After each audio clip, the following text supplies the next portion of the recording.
नमो नमः। सुप्रभातम। प्यारे बच्चों, आप सबका स्वागत है संस्कृत शाला की आज की कक्षा में। मज़ा आ रहा है संस्कृत पढ़ने में? आप पहली बार संस्कृत पढ़ रहे हैं और हम बड़े मज़ेदार काम कर रहे हैं। एक भाषा को, इतनी जो महान भाषा है उसको समझने की हम कोशिश कर रहे हैं। हमने एक शुरुआत की है और इस शुरुआत में आप 2 पाठ पढ़ चुके हैं। और जैसा कि पहले पाठ में ही हमने जाना था कि लिंग कितने होते हैं? 3 लिंग होते हैं। कौन कौन से? पुल्लिंग, स्त्रीलिंग और नपुंसकलिंग।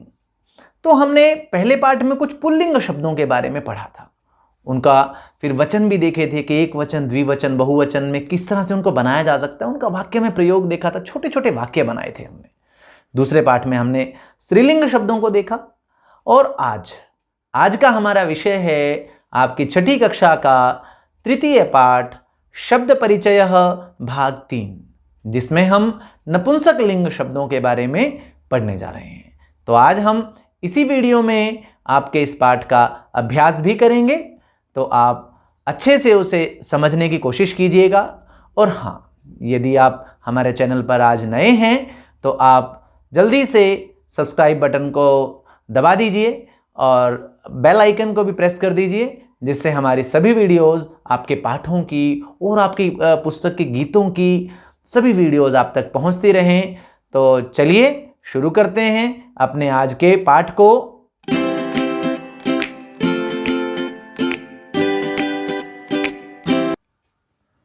तृतीयः पाठः शब्द परिचय भाग 3। तो आरंभ करते हैं हम अपने पाठ को। और प्यारे बच्चों, आप भी मेरे साथ साथ, जब मैं बोलने का इसमें इशारा करूं तो आप भी मेरे साथ इसका उच्चारण करें। जब मैं प्रश्न पूछूं तो आप उत्तर दें उसका। तो आरंभ करते हैं। देखिए, पहले यहाँ प्रश्न से शुरू हो रहा है, पढ़ते हैं इसको एक बार। एतत् किम? एतत् किम? एतत् खनित्रम अस्ति। श्रमिका खनित्रम चालयति। ये जो दूसरा प्रश्नवाची चिन्ह है, ये यहाँ पर नहीं होना चाहिए, क्योंकि ये उत्तर दिया गया है इस प्रश्न का। तो फिर से देखते हैं। एतत् किम, देखिए किसके बारे में पूछ रहे हैं? ये इसके बारे में पूछ रहे हैं, जो इस महिला के हाथ में है ना। तो एतत् किम? एतत् खनित्रम अस्ति।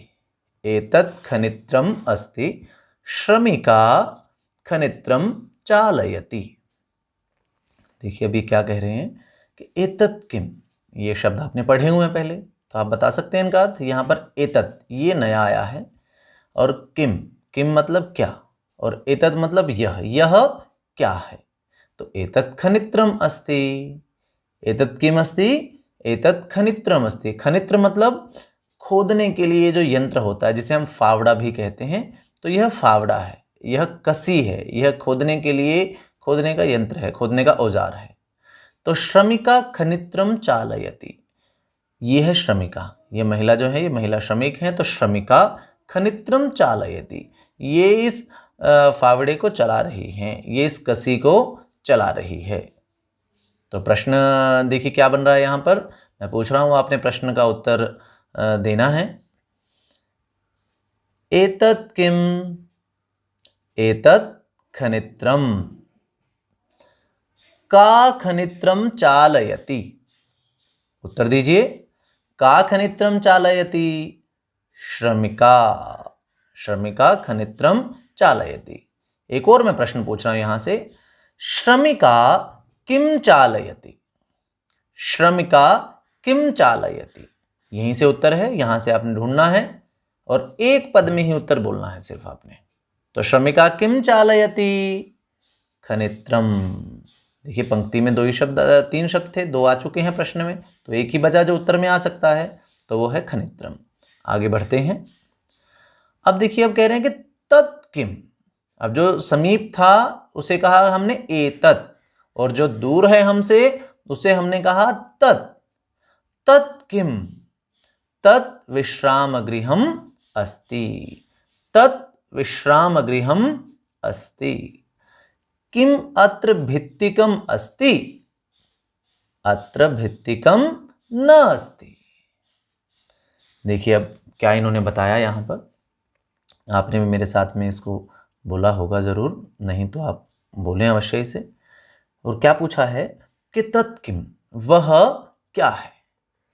तत् विश्राम गृहम अस्ति, वह क्या है, वह विश्राम घर है, विश्राम करने का स्थान है, आराम करने की जगह है। किम अत्र भित्तिकम अस्ति, देखिए सारे शब्द आपके जाने पहचाने हैं, केवल एक नया शब्द है भित्तिकम। भित्तिकम मतलब दीवार।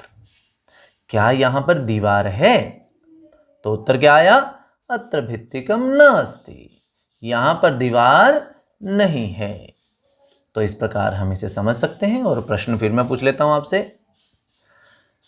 तत् किम अस्ति, तत् किम अस्ति, एक पद में उत्तर दें, विश्राम गृहम। और पूरे वाक्य में कहें तो तत् विश्राम गृहम अस्ति। चलिए पूरे वाक्य में हम उत्तर देंगे। और किम अत्र भित्तिकम अस्ति, न, अत्र भित्तिकम न अस्ति। तो इस प्रकार के प्रश्नों का अभ्यास भी हम कर सकते हैं। एते के, एते अंगुलीयके स्तः, सुवर्णकारः, ये है स्वर्णकार, सुवर्णकारः अंगुलीयके रचयति। आप भी मेरे साथ साथ पढ़ें इसे। एते के, एते अंगुलीयके स्तः, सुवर्णकारः अंगुलीयके रचयति। तो देखिए अब किन के बारे में पूछा है, ये जो यहां रखी हुई हैं दो चीजें, इनके बारे में पूछा है। और पूछ रहे हैं कि एते के, ये दोनों क्या हैं, ये समीप हैं क्योंकि, तो कह रहे हैं कि एते, एते के ये दोनों क्या हैं। तो एते अंगुलीयके स्तः, ये दोनों क्या हैं, अंगूठियां, ये अंगूठियां हैं, ये दोनों अंगूठियां हैं। और स्वर्णकारः अंगुलीयके रचयति, ये जो स्वर्णकार है, जो सुनार है, ये इन अंगूठियों को बना रहा है या बनाता है। तो ये इसका अर्थ हो गया। तो चलिए यहाँ से आपसे मैं पूछूं, अब यहाँ से प्रश्न पूछ लेता हूँ आपसे। एते के स्तः, एते अंगुलीयके स्तः, के अंगुलीयके स्तः, एते अंगुलीयके स्तः। अब प्रश्न है एक, आप उत्तर देंगे ध्यानपूर्वक उसका। कः अंगुलीयके रचयति, कः अंगुलीयके रचयति, तो यही उसका उत्तर है। तो क्या बनेगा, सुवर्णकारः अंगुलीयके रचयति। इस प्रकार आप प्रश्नों के उत्तर देंगे तो धीरे धीरे आप बहुत कुछ सीख जाएंगे। और प्रश्न बनाना सीख जाते हैं तो फिर और बढ़िया हम उत्तर अच्छे से दे सकते हैं। तो आगे फिर देख लेते हैं आप लोग। ये देखिए चित्र हमें यहाँ पर नज़र आ रहा है, ये पीछे रेलवे स्टेशन है, यहाँ पर रेलवे स्टेशन के सामने बसेस भी चल रही हैं। तो देखिए पढ़ते हैं इनको, आप भी मेरे साथ साथ इनको बोलेंगे, जैसे मैं बोलूँ उसके बाद आप भी बोलेंगे। ते के, ते बसयाने स्तः, ते बसयाने कुत्र गच्छतः, ते रेल स्थानकम गच्छतः। तो देखिए अब इसे पूछा है इन्होंने, क्या प्रश्न पूछा कि ते के, वे दोनों क्या हैं, वे दोनों क्या हैं। तो ते, वे दोनों बसयाने स्तः, वे दोनों बसयान हैं, अर्थात वे दोनों बसें हैं। ते बसयाने कुत्र गच्छतः, वे दोनों बसयान, वे दोनों बसें कुत्र, कहाँ, गच्छतः जाती हैं, वे दोनों बसें कहाँ जा रही हैं। तो ते रेल स्थानकम गच्छतः, वे दोनों रेल स्थानक जा रही हैं। रेल स्थानक मतलब जहाँ पर रेल आती है, रेलवे स्टेशन हम जिसे बोलते हैं, तो वे रेल स्थानक की ओर जा रही हैं।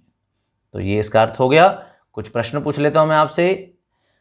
ते के स्तः, ते बसयाने स्तः। फिर प्रश्न है, बसयाने कुत्र गच्छतः, बताइए। तो बसयाने रेल स्थानकम गच्छतः। आगे बढ़ते हैं। अभी हमने एक वचन भी देख लिया है, द्विवचन भी देख लिया है, तो अब कौन से वचन के बारे में हम देखेंगे? बहुवचन के बारे में। देखिए, दो से ज़्यादा हैं वस्तुएं तो बहुवचन का प्रयोग होता है। तो एतानि कानि, एतानि कानि, एतानि करवस्त्राणि सन्ति। किम एतानि पुराणानि, किम एतानि पुराणानि, न एतानि तु नूतनानि, एतानि तु नूतनानि। देखिए क्या पूछा है हमसे, कह रहे हैं कि एतानि कानि, एतानि कानि, ये सब क्या हैं? तो उत्तर आया कि एतानि करवस्त्राणि सन्ति। ये सब क्या हैं? करवस्त्राणि। करवस्त्र मतलब रुमाल, ये सब रुमाल हैं। किम एतानि पुराणानि, क्या ये सब पुराने रुमाल हैं? क्या ये सब पुराने हैं? ना, नहीं। एतानि तु नूतनानि, ये सब तो नए हैं, नए रुमाल हैं। आप यहां देख रहे होंगे कि मैं इस ई को, यहां ई को मैं थोड़ा अलग तरीके से बोल रहा हूं, एतानि कानि, जबकि आप सामान्य रूप से आपने सुना होगा इसे ऐसे एतानि कानि, तो वो हमारा उच्चारण ठीक नहीं है, क्योंकि हम ये ई यहाँ पर ह्रस्व है, छोटी ई है, तो हम इसे बोलेंगे एतानि कानि। ऐसे ही एतानि करवस्त्राणि, किम एतानि पुराणानि, न एतानि तु नूतनानि, ऐसे हम इसे बोलेंगे। तो प्रश्न भी यहां से मैं पूछ लेता हूं आपसे, कानि वस्त्राणि सन्ति, करवस्त्राणि सन्ति, कानि करवस्त्राणि सन्ति, एतानि, एतानि करवस्त्राणि सन्ति। किम एतानि करवस्त्राणि पुराणानि, किम एतानि पुराणानि, न एतानि तु नूतनानि। एक और प्रश्न पूछ रहा हूं आपसे, किम एतानि करवस्त्राणि, बताइए। आम, एतानि करवस्त्राणि। तो आगे बढ़ते हैं हम, देखते हैं यहां पर अब आगे बताया गया है, तानि कानि, किनके बारे में कह रहे हैं? इनके बारे में कह रहे हैं, क्योंकि वृक्ष तो एक ही है, पेड़ तो एक ही है, केलों के बारे में कह रहे हैं, केले का पेड़ है। पूछ रहे हैं कि तानि कानि, तानि कदली फलानि सन्ति, किम तानि मधुराणि, आम, तानि मधुराणि पोषकाणि च।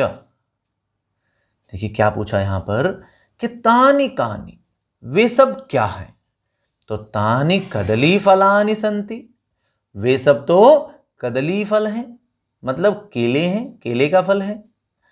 किम तानि मधुराणि, क्या वे सब मधुर हैं, मीठे हैं? आम, हाँ, तानि मधुराणि पोषकाणि च, हाँ, वे सब तो मधुर हैं और पोषक भी हैं, हमारे शरीर को पोषण देने वाले भी हैं। तो अब प्रश्न कुछ देखते हैं यहां से,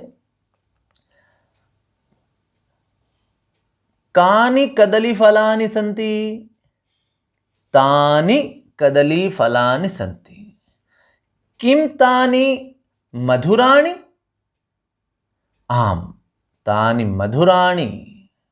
एक और प्रश्न मैं पूछ रहा हूं आपसे, किम तानि कटुकानि, कटुकानि मतलब कड़वे, किम तानि कटुकानि, बताइए उत्तर क्या बनेगा?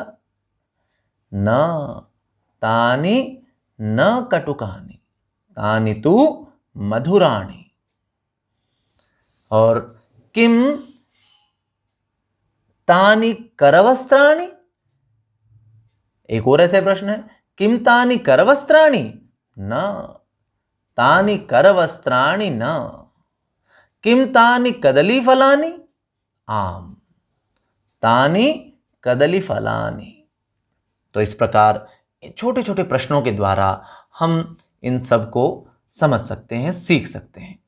अब इस पाठ को देखने के बाद देखिए हमने तीनों लिंगों में शब्दों को देखा है। अब हम शब्दार्थों को देखते हैं और उसके बाद हम देखेंगे अभ्यास कार्य को। एतत्, देखिए नपुंसक लिंग में है यह, तो इसे बोलेंगे यह, इट। विश्राम गृहम मतलब विश्रामालय, रेस्ट हाउस।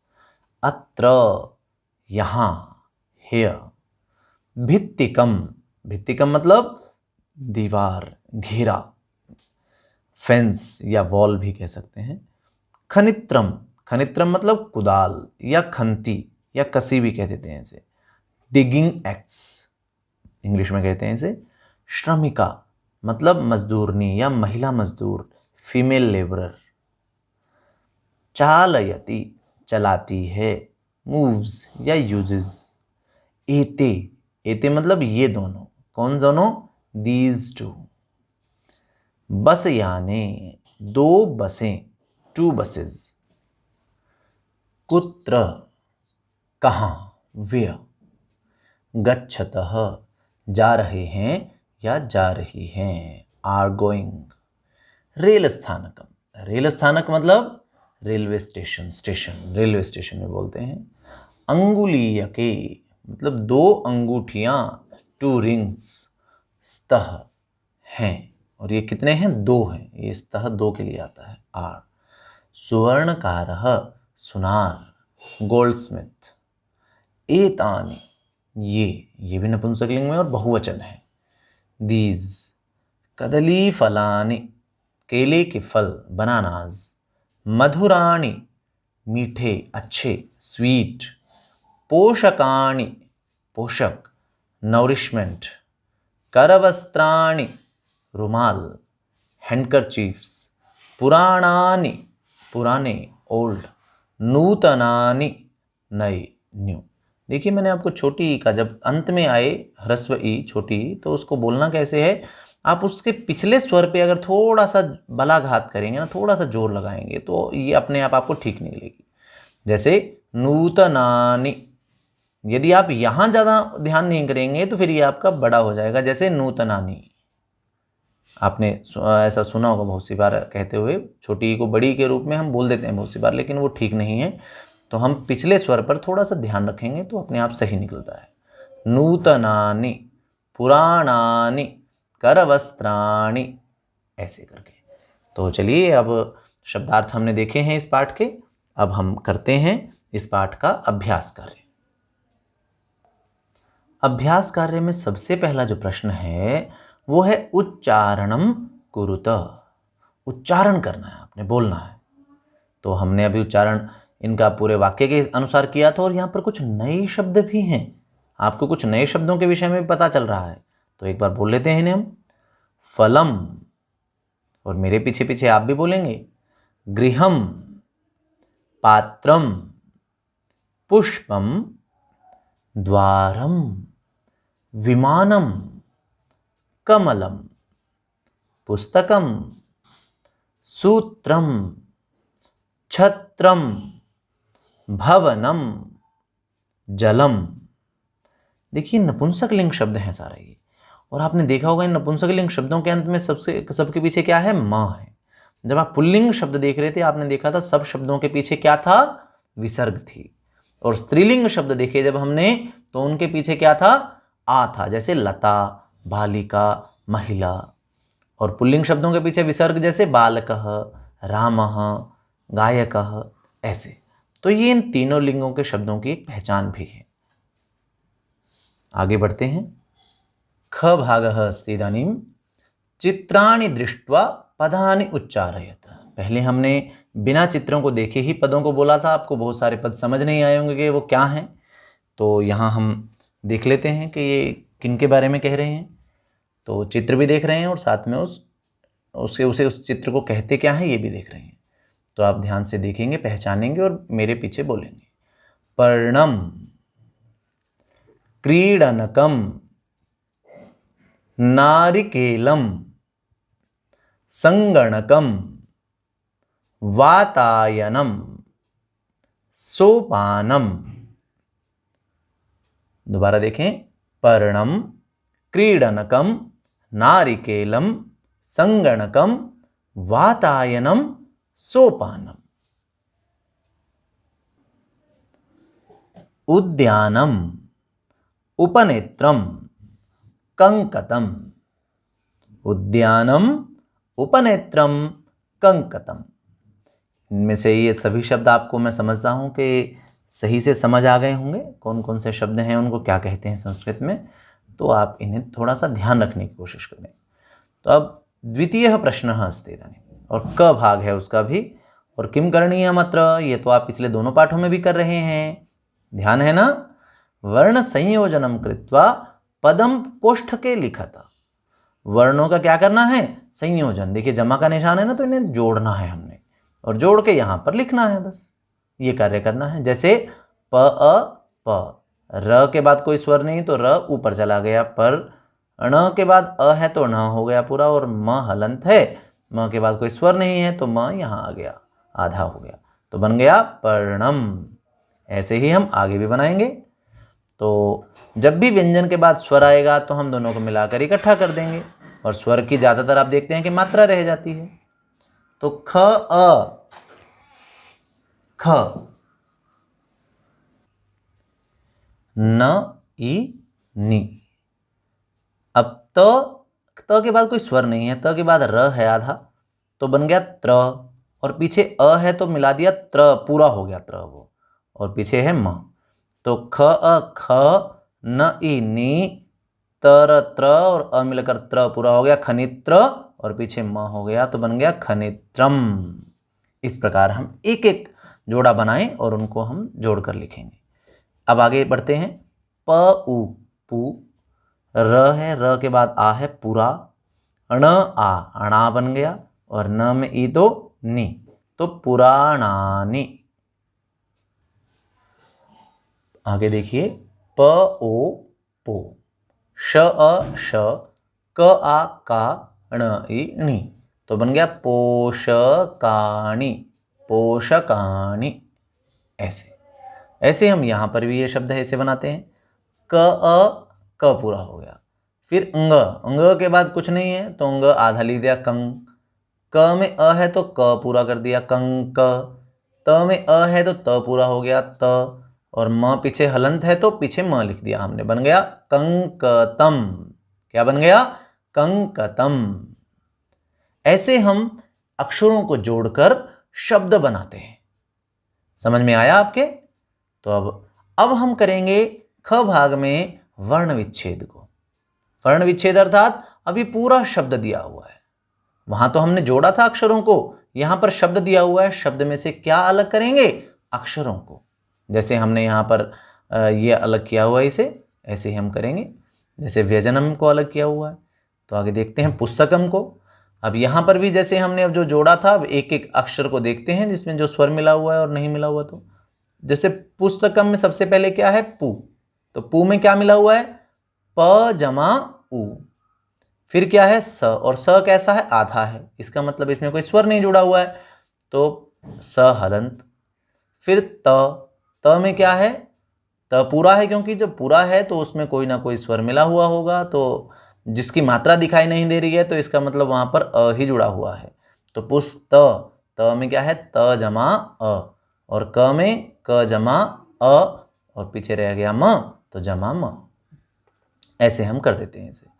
अगला है भित्तिकम। भित्तिकम में पहले क्या आएगा, ये ई की मात्रा जो दिखाई दे रही है या जो आवाज आ रही है पहले। जब भी आप शब्द से अक्षरों को अलग अलग करें तो ध्यान रखिए कि आपको मात्रा नहीं देखनी है, विशेष रूप से ई की मात्रा पहले आ जाती है, दिखाई देती है ऐसे, लेकिन बोली तो किसके बाद जा रही है, भ के बाद। तो जो बोलने का ध्यान रखना है आपने, जो पहले बोला जा रहा है वो पहले लिखना है।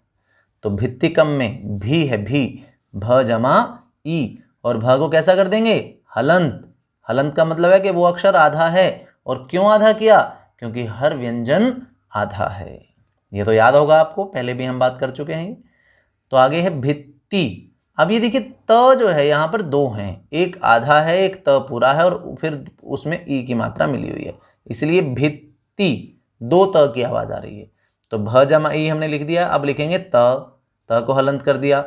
फिर ती, त हलंत जमा ई, तो 2 त हलंत हो गए बीच में, उसके बाद आई है ई, फिर है कम, तो क जमा अ और म हलंत पीछे।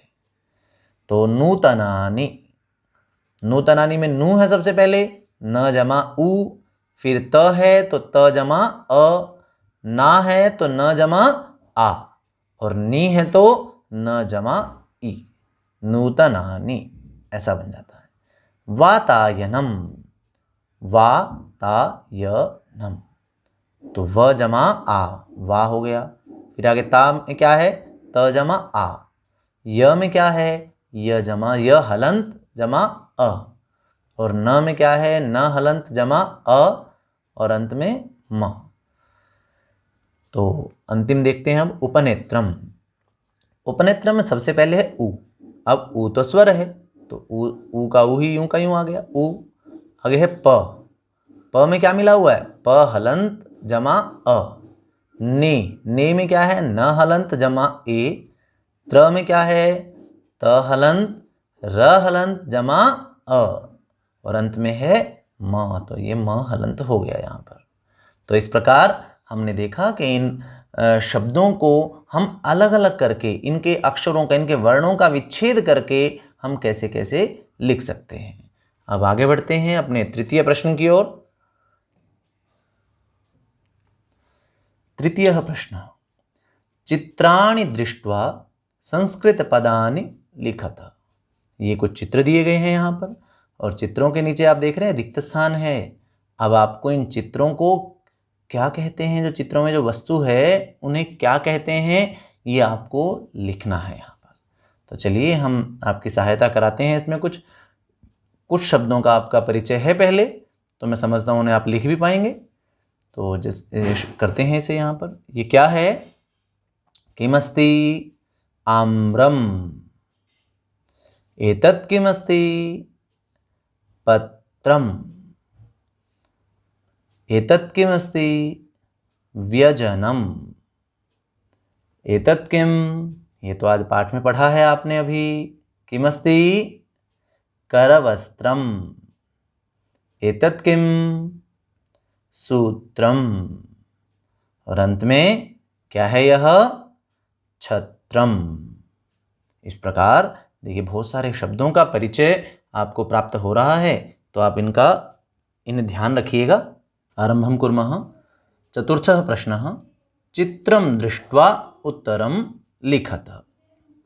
यथा किम पतति, ये वृक्ष है देखिए, और यहाँ से गिर रहा है, पतति मतलब गिर रहा है। क्या गिर रहा है, फलम। किम पतति, फलम पतति। या ये हम आम का फल है तो हम ऐसा भी कह सकते हैं कि आम्रम पतति, दोनों ही सही होंगे। आगे है मयूरौ किम कुरुतः, ये मयूर हैं, और मयूरौ किम कुरुतः, मयूरौ देखिए पंख इनके खुले हुए हैं, वैसे तो आपको खड़े हुए दिखाई दे रहे हैं, ये एक दूसरे की ओर देख रहे हैं, लेकिन पंख खोलकर क्या करते हैं मयूर, नृत्य करते हैं, नाचते हैं। और बारिश के समय जब खूब बादल छाए हुए होते हैं तो उस समय मोर खूब प्रसन्न होकर नाचते हैं। तो मयूरौ नाचने को क्या कहते हैं, नृत्यति, और दो हैं तो कहेंगे नृत्यतः। तो मयूरौ नृत्यतः। और आगे देखिए, अब कह रहे हैं कि एते केस्तः, इनके बारे में पूछा है कि एते केस्तः क्या लग रहे हैं आपको। कुछ को देखने में लग रहा है कि शायद एक लड़का लड़की हैं, ये इनकी ड्रेस को देखकर लग रहा है। तो लेकिन ये क्या है, वास्तव में ये खिलौने हैं, ये उनके आकार में खिलौने हैं। खिलौने को कहते हैं क्रीडनकम, और दो हैं तो कहेंगे एते क्रीडनके स्तः। इस प्रकार बालिकाः किम कुर्वन्ति, ये बालिकाएं देखिए बैठी हुई हैं, तो बालिकाः किम कुर्वन्ति क्या कर रही हैं, ये पढ़ रही हैं, तो पढ़ने को कहते हैं पठति। और बहुत सारी हैं तो क्या बन जाएगा, पठन्ति, तो बनेगा बालिकाः पठन्ति ऐसे। और अंतिम है कानि विकसन्ति, तो ये देखिए क्या नज़र आ रहा है आपको, फूल हैं, फूल खिल रहे हैं, तो फूल को कहते हैं पुष्पम, और बहुत सारे हैं तो कहेंगे पुष्पाणि। तो वाक्य बनेगा पुष्पाणि विकसन्ति। तो इस प्रकार हमने ये वाक्य बनाए। अब अगला प्रश्न देखते हैं। पंचमः प्रश्नः अस्ति निर्देशानुसारं वाक्यानि रचयत। जैसा निर्देश दिया गया है आपको उसके अनुसार वाक्य बनाने हैं, बदलना है उनको। जैसे एतत् पतति, इसे बहुवचन में बनाएंगे हम, तो देखिए दोनों शब्द बदलेंगे, कर्ता भी और क्रिया भी। तो एतत् पतति को बनेगा एतानि पतन्ति। पतति को पतन्ति हो गया बहुवचन में और एतत् को एतानि। अब यहां से शुरू करते हैं। एते पर्णे स्तः, ये द्विवचन का वाक्य है, हमें इसे बहुवचन में बदलना है। ठीक है, तो एते को क्या हो जाएगा एतानि, पर्णे को हो जाएगा पर्णानि और स्तः को हो जाएगा सन्ति। तो एतानि पर्णानि सन्ति। अगला वाक्य है मयूरः नृत्यति। अब बहुवचन में बदलना है। देखिए यहाँ पर इन्होंने अन्य मतलब पुल्लिंग के भी शब्द को लिया है। मयूरः का क्या बनेगा बहुवचन मयूराः, और नृत्यति ये तो बिल्कुल वैसे ही चलना है, चाहे पुल्लिंग स्त्रीलिंग नपुंसकलिंग, इसमें तो कोई फर्क नहीं पड़ेगा। लेकिन यहाँ इन शब्दों पर ही फर्क पड़ता है जो कर्ता आदि होते हैं उन पर। तो मयूराः नृत्यन्ति ऐसा बना देंगे। अब एतानि यानानि, इसे द्विवचन में बदलना है। पहले तो ये कौन सा वचन नजर आ रहा है ये जान लीजिए आप, कौन सा वचन है, बहुवचन है ये। और द्विवचन में करेंगे तो क्या हो जाएगा एते, एते याने। तो क्योंकि नपुंसकलिंग शब्द कैसे चलता है, देखिए उसमें जब दूर वाला है तो उसे ते कह देते हैं, तत् कह देते हैं। तो तत् ते तानि, तीनों लिंगों में चल जाता है तत् ते तानि। समीप है तो एतत् एते एतानि। और जो शब्द हैं वो कैसे, यानम याने यानानि, फलम फले फलानि, पर्णम पर्णे पर्णानि, ऐसे ही इस तरह से इसके रूप चलते हैं नपुंसकलिंग के। आगे है देखिए छात्रे लिखतः। अब ये स्त्रीलिंग का शब्द यहाँ पर दे दिया है। वचन कौन सा है, लिखतः को देखकर भी अंदाजा लगा सकते हैं आप, द्विवचन है। बदलना किस में है, बहुवचन में। तो लिखतः को तो बदल ही देंगे आराम से, क्या बनेगा लिखन्ति। और कौन लिख रहे हैं, छात्राएं हैं, तो क्या बन जाएगा छात्राः, छात्राः लिखन्ति। और अंग है अंतिम जो भाग इसका, नारिकेलम पतति। इसे द्विवचन में उन्हें बदलना है तो क्या बनेगा इसका, नारिकेले पततः, नारिकेले पततः। तो इस प्रकार हमने देखिए इनका वचन परिवर्तन करना सीखा है और तीनों ही वचनों का आज हमने प्रयोग किया है यहाँ पर इन्हें बदलने में। तो अब आगे अपना अंतिम प्रश्न देख लेते हैं, छठा प्रश्न। तो षष्ठः प्रश्नः अस्ति उचित पदानि संयोज्य वाक्यानि रचयत। इनको हम ये 2 कॉलम में कुछ शब्द दिए हुए हैं, इन्हें जोड़ के हमने सही वाक्य बनाने हैं। और इन्हें बनाते समय इनके अर्थ का भी ध्यान रखना है कि उनका अर्थ भी आपस में मिले, और साथ में उनके वचन आदि का भी ध्यान रखते हुए मिलाने हैं। तो जैसे कोकिले, कितने हैं, 2 कोयले हैं, तो कोकिले कूजतः। आप ध्यानपूर्वक इन सबको एक बार पढ़ लीजिए। कोकिले पवनः पुष्पम खगः मयूराः सिंहाः, तीनों ही लिंग के शब्द हैं यहाँ पर। ऐसे ही विकसति, नृत्यन्ति, उत्पतति, वहति, गर्जन्ति, कूजतः, तीनों ही वचनों की क्रियाएं हैं। तो आप मिलाते हैं, कोकिले क्या करते हैं, कोयले 2 कोयले हैं वो, कूजतः ये द्विवचन है यहाँ पर, कोकिले कूजतः। पवनः, पवनः हवा क्या करती है, वहति, पवनः वहति। पुष्पम, पुष्पम विकसति।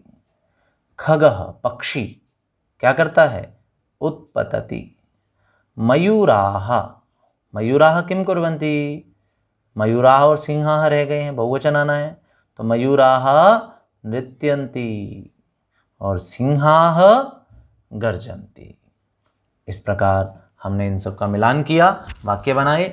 तो इसी के साथ हमारा यह तृतीय पाठ पूरा होता है और मैं आशा करता हूँ कि आपको इस पाठ में पूरा मज़ा आया होगा। आपको बहुत सारे नए शब्द जानने को, सीखने को मिले होंगे।